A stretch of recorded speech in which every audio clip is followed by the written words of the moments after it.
अंतिम तीर्थेश वर्तमान स्वामी के शासन में हम सभी विराजते और उनकी यह पावन पीयूष देशना हम सभी के लिए परम उपकारी। अनादिकाल से हमारी आत्मा में जो जन्म, जरा और मृत्यु रूपी रोग लगे, उन रोगों का उपशमन करने वाली कोई परम औषधि है तो वह एकमात्र यह चिन्हवाणी। भव्यात्मा स्मरण कर रहे थे हम उस पंच परमेष्ठी का, नमोकार महामंत्र का, जिसने लाखों को तारा।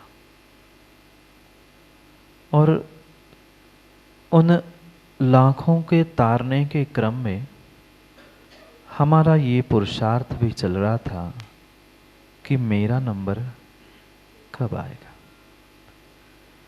क्योंकि पाप करने में तो हर व्यक्ति अपने नंबर, अपने स्थान को खोजता है, पर पुण्य कार्य करते समय कब कब हमने अपना नंबर पहले लगाने का प्रयास किया, कब कब हमने सच्चे देवशास्त्र गुरु का स्मरण किया और कब कब हमने उस संसार की और सिद्ध अवस्था की लक्ष्मी का वर्ण किया।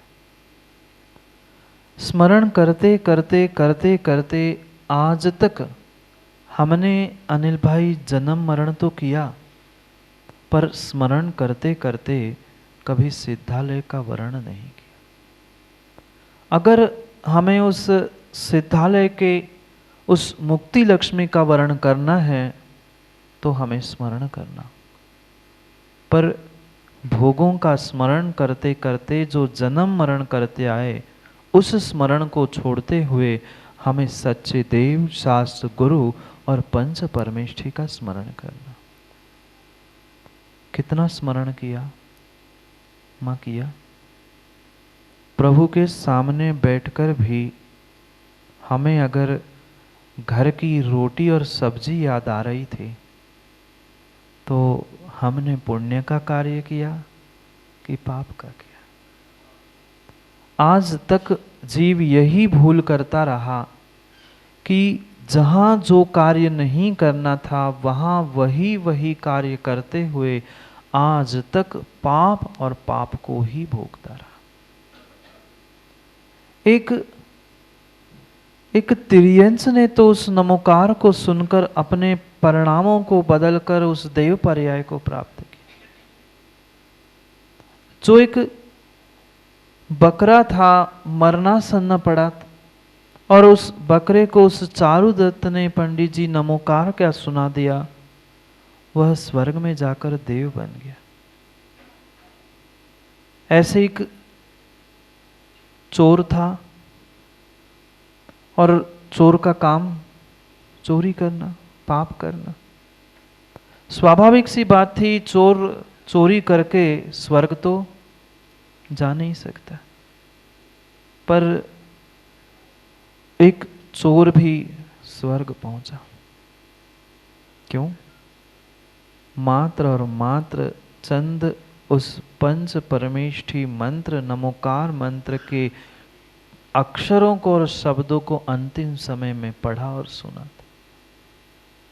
फांसी हो रही थी, चोर था तो फांसी तो होनी थी, पकड़ा गया था, फांसी होने वाली थी और फांसी हो भी गई। अब टंगा था पेड़ पर, टंगा था उस फांसी पर, अंतिम श्वास निकल रही थी।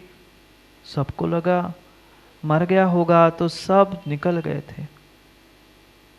अकेला वह चोर जिसको फांसी लगी थी, वह टंगा हुआ था, तड़प रहा था, प्यास प्यास, पानी पानी करते हुए चिल्ला रहा था। एक सेठ जी उसी मार्ग से, जंगल के मार्ग से निकल रहे थे। उसने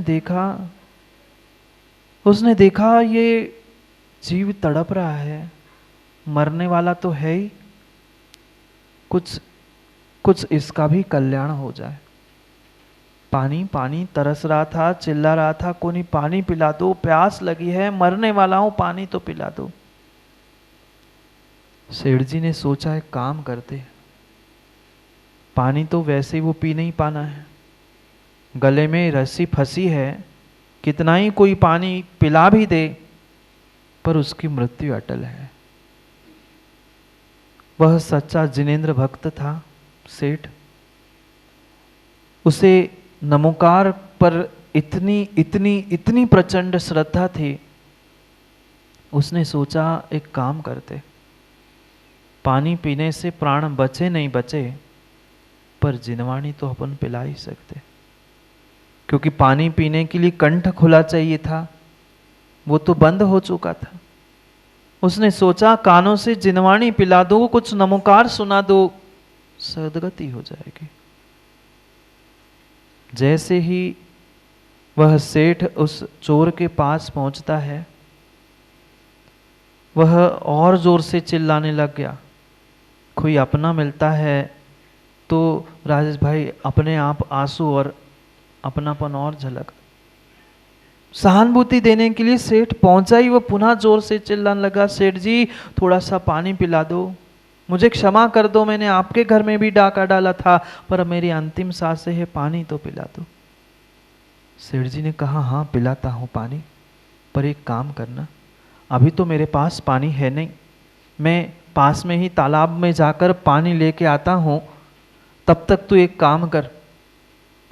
उनके पास कागज था, सेठ ने कागज पे वह नमोकार मंत्र लिख दिया और उस चोर के हाथ में पकड़ा दिया और चोर को कह दिया तुम ये नमो अरहंताणम, नमो सिद्धाणम, नमो आर्याणम, नमो वज्जायणम और नमो लोहे सवसावणम, इन 5 शब्दों को, अक्षरों को और पदों को पढ़ लो, तब तक मैं पानी लेके आता हूं।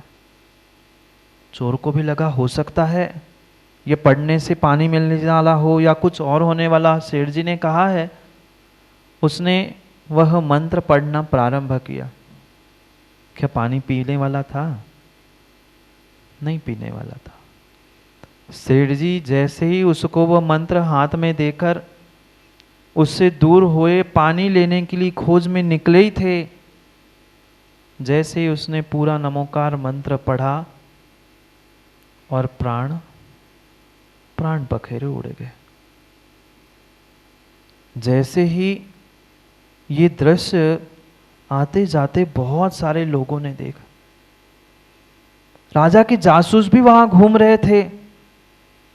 चोर तो पकड़ा गया था पर चोरी का माल नहीं पकड़ा गया था। राजा ने उस सेठ जी को भी पकड़ लिया। सेठ जी को भी पकड़ लिया। क्यों? क्योंकि ऐसा कहते हैं नितेश भाई, चोर के साथ जो रहता है वो चोर होता है। राजा ने कहा हो ना हो ये सेठ जी भी इसके गिरोह में मिला हुआ है और सब माल शायद ये सेठ जी के पास रखता होगा, उससे ही बेचकर पैसे लेता होगा। सेठ जी को पकड़ा गया। सेठ जी को पकड़ लिया और खूब प्रयास किया, तुम बताओ अंतिम सांस में तो वही व्यक्ति मिलता है जो कोई विशेष होता है। आपने उस चोर के कान में कुछ कहा, उसने आपके कान में कुछ कहा, हो ना हो आप बताइए उस चोर ने चुराया हुआ माल कहाँ रखा है। सेठ जी हाथ जोड़ के कहने लगा, राजन ना मैं चोर हूं ना मैं जैसे चोर से मतलब है, मुझे तो दया आई सो मैं उसे पानी पिलाने गया था। अब राजा कौन मानता? राजा ने कहा हमें कुछ नहीं पता, बाकी इतने 50 लोग सामने से जा रहे थे, तुम ही उसके कानों में क्यों कहने गए थे? उसने तुम्हें ही क्यों बुलाया? कुछ ना कुछ दाल में काला है, तुम्हें तो उत्तर देना होगा। उसके चोरी का माल आप जमा करो, नहीं तो फांसी पे चढ़ जाओ। निर्दयी था राजा, उसे तो मात्र धन दिख रहा था, पैसे दिख रहे थे। उसने कहा हमें कुछ नहीं पता, तुम्हें दोनों में से एक काम करना होगा, अब वो चोरी का माल दे दो या फिर फांसी चढ़ जाओ। सेठ जी कहता है राजन मैंने कुछ माल चुराया ही नहीं है, मैं कहाँ से दूं? फिर कान में क्या कह रहा था? उसने कहा वो मुझे कान में कह रहा था मैं प्यासा हूं, थोड़ा सा पानी पिला दो, और मैंने उसके कान में कहा, वो नमोकार मंत्र कहा मैंने, और कुछ नहीं कहा। राजा मानने तैयार नहीं, घोषणा कर दी अभी उसको कारागृह में डाला दिया जाए, और कल सुबह जैसे ही सूरज निकलेगा इसको भी उसी स्थान पर फांसी लगा दी जाए। जो चोर नमोकार पढ़ के और सुन के कितनी बार पढ़ा था मां? कितनी बार पढ़ा था आपने? बोलो ना, आपने कितनी बार पढ़ा आज तक? कोई गणना नहीं। बचपन से लेकर आज तक हमने कितनी बार नमोकार पढ़ा उसकी संख्या हमारे पास नहीं है। हजारों लाखों करोड़ों बार नमोकार पढ़ चुके होंगे। उसने मात्र और मात्र एक बार नमोकार पढ़ा और स्वर्गों में जाके देव बना। हम पढ़ते पढ़ते पढ़ते मुकेश भाई काले के सफेद हो गए, सफेद के डॉक्टर साहब निकल भी गए, पर फिर भी हम इंसान होके श्रावक नहीं बन पाए, श्रावक होके सच्चे भक्त नहीं बन पाए, और सच्चे भक्त बन के भी स्वर्गों के सुखों को भोग नहीं पाए। क्योंकि ज्ञानी अपने आप को इतना ज्ञानी मानता है कि मेरे जैसा तो ज्ञानी इस संसार में कोई है ही नहीं है, और उसके उस अभिमान से, उस अधकुचरे ज्ञान के कारण से वह सम्यक श्रद्धा और सम्यक निर्णय नहीं कर पाता। मैं देखता हूँ कई बार देखता हूँ, और उस जिनवाणी की बातों को सुनकर फिर पक्का निर्णय करता हूँ अनिल भाई कैसी परिणति है पंचम काल के जीवों की। साक्षात हमें गुरु दिखते हैं, साक्षात भगवान मिल रहे हैं, फिर भी हमारे हाथ जोड़ने के भाव नहीं होते। वे जिनको जिन धर्म नहीं मिला है, जो नमोकार को नहीं जानते हैं, वे कई स्थानों पे हमने देखा ऐसे साष्टांग लौट जाते हैं चरणों पर। क्यों? क्योंकि उनके पास सच्चे देव, सच्चे गुरु, सच्चा शास्त्र नहीं है, इसलिए उनकी वह श्रद्धा, विश्वास, समर्पण है हमें फ्री में मिला है, हमें फ्री में मिला है, इस कारण से दाऊ हमें कीमत नहीं है, हम उसे अपनी बपौती मानकर स्वीकार करते हैं, इसलिए हमारा कल्याण नहीं हुआ।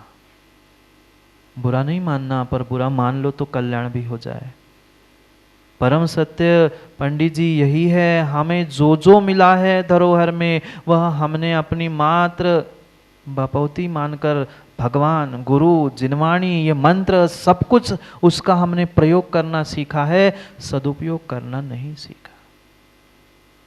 कल भी समझा था, इसी नमोकार का आश्रय लेके कितनों ने, जिन्होंने इस जैन कुल में जन्म भी नहीं लिया है, उन्होंने अपना और दूसरों का कल्याण करना, वह उद्धार करना प्रारंभ कर लिया मात्र नमोकार से। और हम आपस में ही लड़ने में समय व्यतीत करते। हम अपने घर, परिवार, समाज, कुटुंब से बाहर दृष्टि ही नहीं डाल पा रहे हैं, क्योंकि हम सब कुछ होने पर भी हम अपनी सोच को बहुत संकुचित करके जीते, और जिसकी सोच संकुचित है वह जीवन में कभी भी उद्धार और कल्याण कर नहीं सकता। बहुत राजेश जी विशाल सोच और विशाल दृष्टि रखने की आवश्यकता है। जो विशाल दृष्टि नमोकार मंत्र में हमारे लिए प्रदान की गई है, उसी और उससे भी कई अधिक विशाल दृष्टि होनी चाहिए। किसी एक व्यक्ति का नाम नहीं लिखा। आदिनाथ भगवान को नमस्कार, महावीर भगवान को नमस्कार, पंडित जी पद्मप्रभ, चंद्रप्रभ, कौन से भगवान को नमस्कार किया? किसी भगवान को नमस्कार नहीं किया, किसी का नाम नहीं लिया, पर किसी का नाम छूटा भी नहीं है। ये होती है सोच, ये होती है दृष्टि। मात्र उन्होंने जहां जब उसका सृजन हुआ होगा तब वह नमो लोए सव अरिहंताणम, क्योंकि यहां व्यक्ति की पूजा नहीं है। जैन धर्म में, जैन दर्शन में किसी प्रकार से किसी एक व्यक्ति विशेष की पूजा नहीं है। वंदे तद्गुण लब्धे, गुणों की पूजा है। जिनके पास गुण हैं हमें उनको हमें नमस्कार करना है। और इसलिए ये क्यों मूल मंत्र कहा, सभी मंत्रों का मूल, द्वादशांग का मूल इसे कहा गया है। द्वादशांग याद हो नहीं हो, पर अगर तुम्हें नमोकार याद है नितेश भाई, तो तुम्हारा कल्याण हो जाएगा। भले ही निर्वाण के लिए अष्ट प्रवचन मातृका की आवश्यकता है, उस सामान्य रूप से अष्ट प्रवचन मातृका के साथ तुम्हें कोई आगम का ज्ञान नहीं है, अष्ट प्रवचन मातृका और नमोकार मंत्र आता है, तो तू अपना कल्याण कर जाएगा। खोज के देखो ना, पुराण ग्रंथों में कितनों ने वह द्वादशांग का अध्ययन करने का प्रयास किया, पर हर कोई कर नहीं पाया। जरूरी नहीं है कि द्वादशांग का ही पूरा सपाट करने से कल्याण होगा। मात्र नमोकार भी यथार्थ रूप से जीव समझ लेना तो द्वादशांग उसे मिल जाए। द्वादशांग का मूल है जो तीर्थंकर के वाणी में खिरने वाली, जो वह दिव्य ध्वनि को 12 अंगों में जो विभाजित करके लिपिबद्ध किया, उन सबका सार अनादि निधन इस नमोकार मंत्र में। कितनी गजब की व्यवस्था हमारे जैन दर्शन, जैन धर्म की है। नमस्कार किसी एक को नहीं किया, पर कोई एक ऐसा नहीं है कि जो इस नमस्कार मंत्र से छूटा हो। चाहे अरहंत से लेकर वह साधु परमेष्ठी तक हो, 5 परमेष्ठी को, और वो भी नमो लोए सव, जितने अरिहंत गुणों को धारण करने वाले हैं, जिन्होंने उस 40 गुणों को और अरिहंत पद को प्राप्त कर लिया है, चाहे वो 3.5 हाथ के हो, 7 फीट के हो, चाहे 525 धनुष की अवगाहना वाले क्यों ना, ऊंचाई से कोई मतलब नहीं है, ना लंबाई से कोई मतलब, ना ऊंचाई से, ना मोटाई से, ना दीवान पंडित जी कोई रंग से। नहीं तो दीवान पंडित जी के हाथ में व्यवस्था होती तो वह कहते हम काले भगवान को मानेंगे नहीं। जिसका शरीर काला है वह भगवान है ही नहीं, भूल मत करना। इसलिए वर्तमान के 24 में सब रंगों को स्थान मिल गया है। पंचम काल है, ये सब प्रभाव है। इसलिए पंचम काल के जीवों को समझना होगा कि तीर्थंकर भगवान का भी वर्ण हरित, काला, नीला, पीला आदि सब रंगों के भगवान हैं। ये बाहर का तो कालापन प्रमोद भाई तुम्हें मुक्ति दे सकता है, पर भीतर का कालापन तुम्हें कभी भगवान नहीं बना सकता।